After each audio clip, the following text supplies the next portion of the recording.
అందరికీ నమస్కారం అండి. ఈరోజు నేను చేయబోతున్న వీడియో ఏంటంటే, మాహూరియే ఏకవీరిక. ఈరోజు అష్టాదశ శక్తిపీఠాల్లోని 8వ శక్తిపీఠం గురించి చెప్పబోతున్నానండి. మధ్యలో కొంచెము ఒక 2, 3 ఉన్నాయి. వాటిల్ని రేపటి నుంచి ఆహ్, వివరిస్తాను.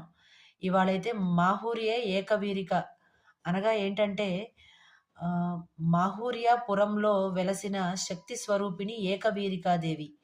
ఈ ఏక ఈ మాహూర్యపురం అనేది మహారాష్ట్రలోని నాందేడ్ జిల్లాకి ఒక 128 కిలోమీటర్ల దూరంలో ఉన్నదండి.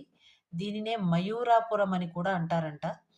ఈ ప్రదేశంలో 3 పర్వతాలున్నాయండి. ఒక పర్వత శిఖరం మీద దత్తాత్రేయ స్వామి వారుంటారట. ఇంకో పర్వతం పైన అత్రి, అనసూయల ఆలయాలున్నాయట. మూడవ శిఖరం పైన సతీదేవి కుడి స్తనం పడిందని, ఆ క్షేత్రం పైనే అమ్మవారు వెలసారని చెప్పబడిందండి. ఇక్కడ అమ్మవారు చాలా భయంకరంగా ఉంటారట. అలాగే అమ్మవారి పెద్దదైన ముఖం మాత్రమే ఉంటుందంటండి. పెద్ద తలతో ఒక పెద్ద తల కలిగిన ముఖాన్ని మాత్రమే ఇక్కడ ప్రతిష్ఠించడం జరిగిందట. ఆ అమ్మవారు బుద్ధి అనే అక్షింతలతో అర్చన చేస్తూ, హృదయం అనే కమలంలో అమ్మని సుస్థిరంగా నిలుపుకోవాలని ఇక్కడ చెప్పబడిందండి. అంటే అమ్మవారిని కొంగు బంగారం అంటారు కదా! అలాగా ఆ అమ్మని అంత ఏకాగ్రతతో పూజించాలని ఇక్కడ చెప్తున్నారండి. ఇక ఆ అమ్మ ఏకవీరికా దేవిగా వెలసిన ఊరు మయూరాపురం అంటండి.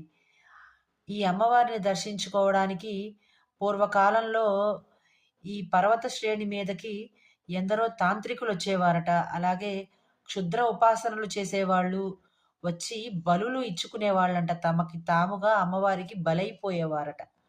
అలా చేసి అమ్మవారిని సంతృప్తి పరుచుకునేవారని ఇక్కడ చెప్తున్నారండి.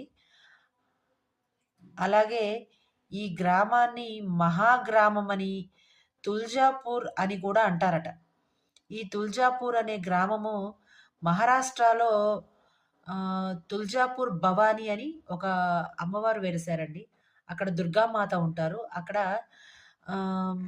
ఛత్రపతి శివాజీ యుద్ధం చేసే సమయంలో వచ్చి అమ్మవారిని అక్కడ దర్శనం చేసుకొని ఆవిడ యొక్క ఆశీర్వాదం పొందేవాడని అంటారండి.